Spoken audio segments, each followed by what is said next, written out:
84 बहुत beautiful aphorism. इस aphorism में हनीमैन साहब बोले कि अब आपको सुनना कैसे है, समझना कैसे है, लिखना कैसे है। ठीक है, तो आगे बढ़ते हैं 84 एफोरिज्म पे। ठीक है, हम 84 एक मिनट में खोल लूं, देन वी गो अहेड।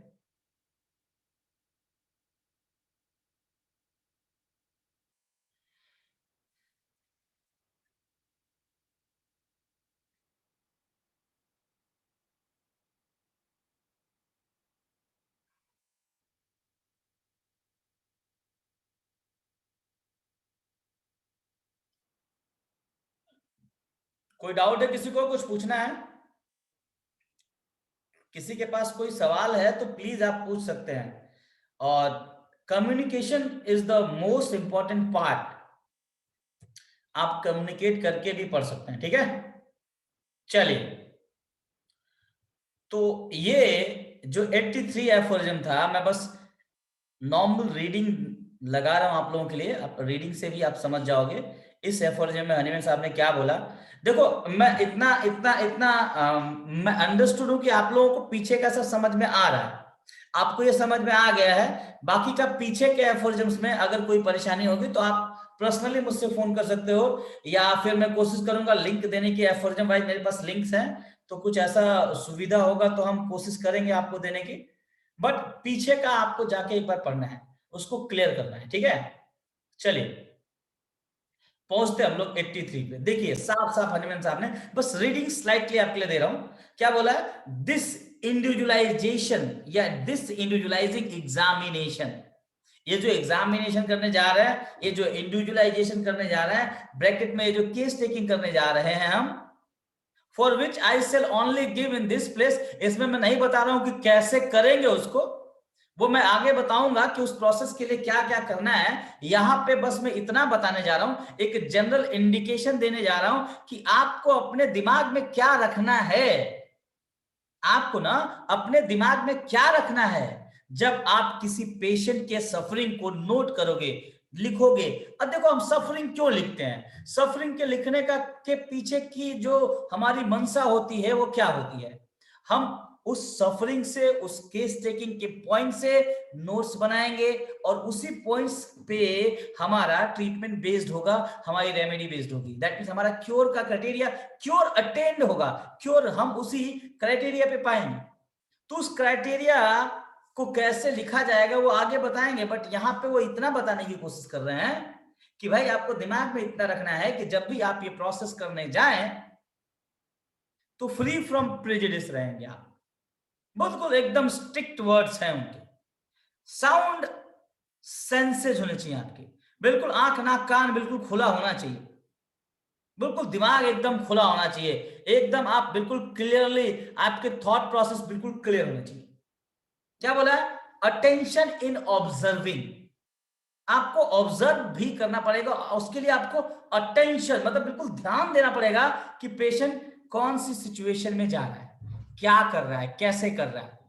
अगर ये सारी चीजें आपके पास हैं, ट्रस्ट मी, अगर ये सब चीजें आपके पास हैं, देन मजा आएगा।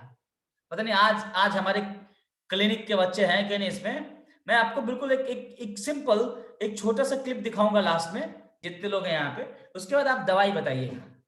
केवल ऑब्जर्वेशन से दवाई आ जाएगी अगर आपको रेमेडी का नॉलेज होगा तो। एक कोरियन कन्वर्जन का केस है, ठीक है, उसमें केवल वीडियो में ही दवाई के इंडिकेशन छुपे हुए हैं, लेकिन ये तब तक आप नहीं समझ पाओगे जब तक आप अटेंशन इन ऑब्जर्वेशन एवरीथिंग, मतलब जेम्स बॉन्ड बनना है भाई, तब जाके आप समझ पाओगे 007। ठीक है, क्लियर है ना। तो ये क्वालिटी का ध्यान रखना है। ठीक है, अब इस क्वालिटी के साथ जब भी आप कोई केस टेकिंग कर रहे हो, जब भी आप किसी पेशेंट की हिस्ट्री को नोट कर रहे हो, इस क्वालिटी को अपने साथ रखना। अब इसके साथ आपको आगे बढ़ना है, तो इस क्वालिटी को लेके आगे बढ़ते हैं हम लोग 84 एफोरिज्म में। ठीक है, इसी क्वालिटी को लेके हम 84 एफोरिज्म को पढ़ते हैं। देखो क्लियरली बोला हनीमैन साहब ने, बहुत ब्यूटीफुली एक्सप्लेन किया यार। कहा है, अब क्या एडवाइस दे रहे हैं, द फिजिशियन एडवाइज देम। पहले पेशेंट आपके पास केस केस के लिए आया, एक पेशेंट आया जो अपनी सफरिंग आपको बता रहा है, तो आपको पहले पेशेंट को ब्रीफ करना है। हम लोग करते नहीं है ब्रीफ। हाँ, बताओ क्या दिक्कत है। आपको केस टेकिंग के बारे में बताना है। आप उसको ये समझाना है कि सर, हमारी जो साइंस है ना, वो इसी सिम्टम पे बेस्ड है। हमारे लिए इन्वेस्टिगेशन का बहुत ज्यादा रोल नहीं है। ठीक है, आप जो बोलोगे, जैसे बोलोगे, जितना बोलोगे, उसी पे हमें दवाई देनी है। और हमारे पास एक्स्ट्रा कोई मतलब जुगाड़ नहीं है दवाई का, कोई ऐसा मशीन नहीं है हम लगा देंगे और आपकी दवाई निकल जाएगी। हम आपके ही बातों पे बेस्ड रेमेडी देने जा रहे हैं। तो आप जो भी बोलोगे बहुत क्लियरली बोलना है, धीरे धीरे बोलना है, स्लोली बोलना है। ठीक है, जो भी बोलोगे एकदम मुझे क्लियरली बताना है कि चीजें क्या हो रही है। टाइम लगेगा इसमें, हम आपके हर ऑर्गन्स पे, हर फिजियोलॉजिकल प्रोसेस पे बात करेंगे और उसी प्रोसेस से जो भी कमी होगी उसी के हिसाब से हम आपको दवाई देने वाले हैं। ये आपको समझाना है। जब मरीज आता है तो ये चीजें बोलनी है, हम बताना है कि भाई हम कैसे औरों से अलग हैं। जब आप समझाएंगे तो पेशेंट को भी अच्छा लगेगा, वो साइकोलॉजिकली अपना माइंड मेकअप करके आएगा कि अब मुझे इतनी बात करनी है, ऐसे बात करनी है, ये बोलना है, और फिर वो आपको टाइम देगा। नहीं तो पेशेंट वही वही दिमाग में लेके आते जाएंगे, 10 मिनट बैठेंगे, डॉक्टर साहब जांच लिखेंगे, दवाई देंगे और हम घर चले जाएंगे। इस प्रोसेस में ना पूरा का पूरा केस स्पॉइल हो जाता है। फिर हम डॉक्टर्स जो प्रैक्टिकल टिप्स दे रहे हैं, फिर हम डॉक्टर्स क्या करते हैं, अरे पेशेंट आया है यार, दवाई देना है, पैसा लेना है, तो चलो 10 ही मिनट में हम केस ले लेते हैं। नहीं, आप केस मत लो यार, because patient is more important than anything and your process is more important. हमारा प्रोसेस क्या है, दवाई देने का है, और उसको वैसे ही दवाई देंगे। या 10 मिनट में हम लोग क्या देते हैं सबको पता है, अच्छा स्मार्ट डॉक्टर 10 मिनट में भी दवाई दे देता है। क्या देता है 10 मिनट में?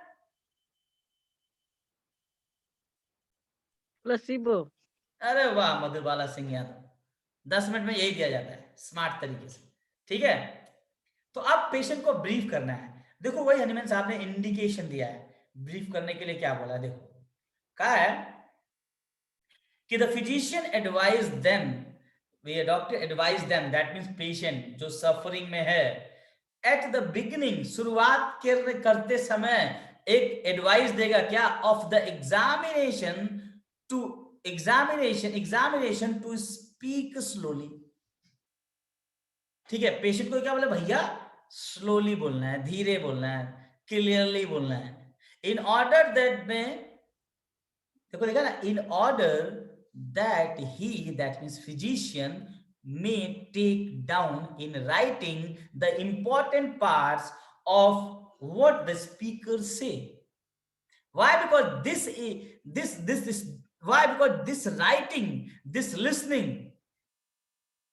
वही हमारे लिए बेस है, वही रॉ मटेरियल है, वहीं से रेमेडी आनी है।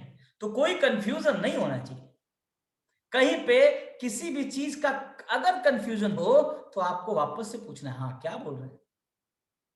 देखा ना, the physician advise them at the beginning of the examination to speak slowly in order that he may take down in writing the important part of what the speaker say.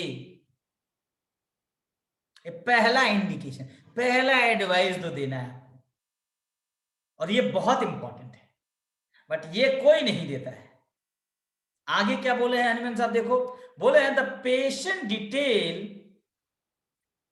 The history of his suffering. Patient जो भी अपनी suffering बोलेगा, जो भी अपना detail बोलेगा, उस suffering को डिटेल में हमें नोट करने के लिए पेशेंट को ये एडवाइस देना है कि भाई सब कुछ धीरे धीरे बोलना और क्लियरली बोलना, लाउड और क्लियर।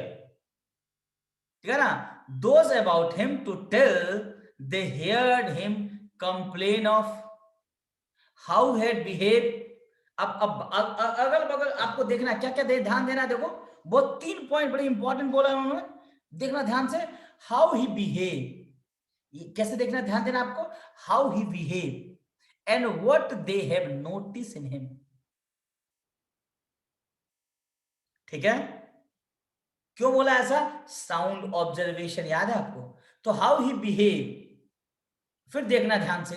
और क्या बोला, the physician see, hears and remarked by his other senses there is an altered or unusual character about him.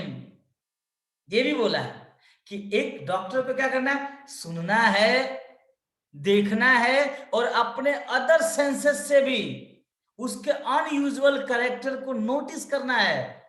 That means भाई साहब बिल्कुल आपको एक एक एक ना कहते हैं रॉ एजेंट बनना है. ठीक है, सब कुछ समझना है, तो देखना है भाई क्या कर रहा है. ही राइट डाउन. अब सबसे इंपॉर्टेंट बात क्या है देखना, ये लाइन ना बहुत बहुत बहुत बहुत इंपॉर्टेंट है. ये वाली लाइन, ये जो लाइन है ये बहुत ज्यादा इंपॉर्टेंट है बच्चों. इस लाइन को बिल्कुल ध्यान से समझना है. इस लाइन को जो मैं तुम लोगों को बताने जा रहा हूं. पहला ध्यान वाली क्या चीज है, पहला क्या है, physician see hears and remark by his other senses what there is an altered or unusual character about him. Number 1, यहीं से दवाई निकलने वाली है. क्योंकि देखो बेटा, वो अपनी बातें अल्टर्ड करके बता सकता है, बट अपना बिहेवियर, अपनी एक्टिविटी, अपना एक्सप्रेशन वो कभी छुपा नहीं सकता, कभी नहीं छुपा सकता. वो आपको दिखेगा, 100% दिखेगा, और उसी देखने पे ही दवाई देनी है आपको. और उसको आप स्पेशल नोट में लिखोगे. नीचे वाली लाइन देखो कितनी इंपॉर्टेंट है. इसको मैं रेड से किए दे रहा हूं समझाने के लिए आप लोगों को. इसको समझिएगा आप लोग, जो बहुत इंपॉर्टेंट है. अपनी किताब में आप इसको प्लीज लाल, पीला, नीला, हरा, गुलाबी कर लीजिएगा. क्या बोल रहे हैं, ही राइट डाउन. देखना बेटा, कह रहे he write down, that means physician write down what accurately all the patient and his friends have to told him in very expression used by them. बहुत प्रेशर देके बोला, very expression used by them. वो जिस feeling से, जिस शब्दों से, जिस तरह से अपनी बातों को एक्सप्रेस कर रहा है, चाहे पेशेंट चाहे उसका अटेंडेंट, आपको एक एक चीज उसी एक्सप्रेशन में लिखना है, उसी तरीके से लिखना है. आपको उसमें अपना नॉलेज घुसे रहना नहीं है, नहीं तो लिखे होता ना वेरी एक्सप्रेशन, बिल्कुल एकदम वही लिखना है. बोलते समय मुंह बन गया था, लिखो ब्रैकेट में, ये बात बोलते समय मुंह बन गया था, ये बात बोलते समय नीचे देख रहा था, ये बात बोलते समय हंस रहा था, ये बात बोलते समय इमोशनल हो गया था. लिखो, आपने जो देखा है वही लिखना है, क्योंकि वही इंपॉर्टेंट है. उसी पे दवाई मिलेगी, उसको राइट रेमेडी मिलने वाली है. समझ आया आप लोगों को, ये बात समझ आई आप लोगों को कि he write down accurately all that the patient, number 1 मरीज भी आएगा, उसका अटेंडेंट भी आएगा, sorry, and his friends have told him का मतलब जो डॉक्टर को बताएगा, in very expression used by them. बोलते समय हंस रहा था, गुस्सा आ गया था, चेहरा लाल हो गया था, सब कुछ लिखोगे. और जो इंपॉर्टेंट बात है, देखो पहले ही एफर्जन में जो सबसे इंपॉर्टेंट क्राइटेरिया है दे दिया है. क्या बोला एनिमल साहब ने, बोला कीपिंग साइलेंस हिमसेल्फ. इसके साथ साथ आपको अपने आप को चुप रखना है. हम बहुत बोलते हैं, अपना ही इतना बोल देंगे. भाई हम बोलेंगे तो ज्यादा फायदे में रहेंगे कि जो सफरिंग ह्यूमन बीइंग है, जो सफर कर रहा है बीमारी को, अपनी परेशानी को, वो ज्यादा बोलेगा तो ज्यादा फायदे में रहेंगे. बताइए बोलिए, कौन बोलेगा तो फायदे में रहेंगे, बताइए जरा, बताओ भाई हेमंत.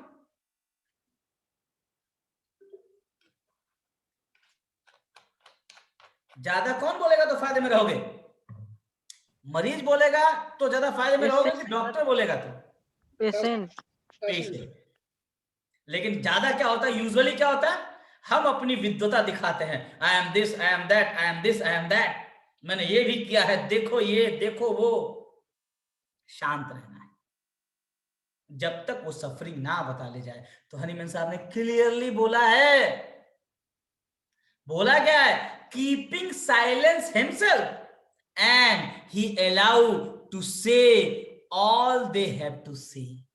उनको बोलने देना है जितना वो बोले, and refrain from interrupting them. Refrain का मतलब बिल्कुल छोड़ देना है, त्याग देना है, कुछ नहीं उनको बोलना है, इंटरप्ट नहीं करना है। रो रहा है, रोने दो, इना गिलास विलास में पानी लेके लो भैया पानी पियो। डॉक्टर विजयकर सर ने साफ साफ जब ये एफोरिज्म पढ़ाया था तो क्लियरली एक बात बोली थी कि भैया रो रहा है ना तो कोई गिलास का पानी नहीं देता था, रुलाओ जितना रुला सकते हो, बिकॉज अपने अगर उससे इंटरप्ट कर दिया तो सारे इमोशंस आने बंद हो जाएंगे। फुटनोट में बोला हनीमैन साहब ने साफ साफ कि इंटरप्शन नहीं करना है। इंटरप्ट करोगे थॉट प्रोसेस, इमोशंस, वो विजुअलाइजेशन ना, वो जो उसके दिमाग में चल रहा है ना बोलने से पहले, वो सब बंद हो जाने वाला है। सर ने क्लियरली बताया था जब हम लोग SCPH कर रहे थे, याद है मुझे वो बात, और यही वर्ड थी कि keeping silence himself, he allow them to say all they have to say and refrain from interrupting them unless, कब तक उसको छेड़ना नहीं है जब तक वो दुनिया भर की बातें करने न लगे, पड़ोसी और मम्मी और दुनिया, मोदी, देखा ना, unless they wandering off to other matter. बड़े लोग होते हैं सल्फर अल्फर, उनको थोड़ा बचाना पड़ता है, वो बात करेंगे अपनी, फिर बात कर देंगे देश में मोदी जी और देश में किसान यहां चढ़ गए, तो अगर उधर जाए, क्योंकि उससे आपकी रेमेडी नहीं निकलनी है, then you have to interrupt them. Sir please, हाँ तो और क्या है, अच्छा तो ये कैसे हुआ आपको ये बात करनी आनी चाहिए। और क्या एडवाइस दिया देखिए, the physician advise them in the beginning. हाँ ये लास्ट में उसको मैंने पहले कर दिया था, ठीक है, ये लास्ट वाली लाइन नीचे फिर आ गई है। तो ये सारी चीजें आपको ध्यान देनी है, आपको उसको इंटरप्ट नहीं करना है। कब करना है इंटरप्ट, जब वो दूसरे प्रोसेस, दूसरे पार्ट पे उछल जाए, कूद जाए। हनीमैन साहब ने यहाँ पे फुटनोट लिखा, पूरे केस टेकिंग का पहला फुटनोट जो बहुत इंपॉर्टेंट है, इस फुटनोट को समझिए आप। फुटनोट नंबर क्या है भाई, कोई बताएगा किताब से देख के? 81। हाँ 81। Okay,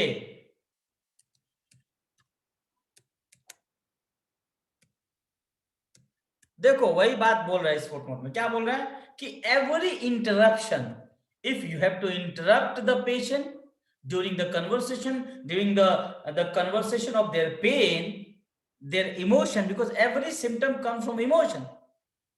If you have to, if you interrupt them, then what happen? Hahnemann साहब ने बोला है 81 फुटनोट में, अगर आपने इंटरप्ट किया then what happen, लिखा एवरी इंटरप्शन, वो बेचारा रो रही है पेशेंट, वो अपने पुराने दिन, अपने इमोशंस को रो के अपनी कंप्लेन बता रही है।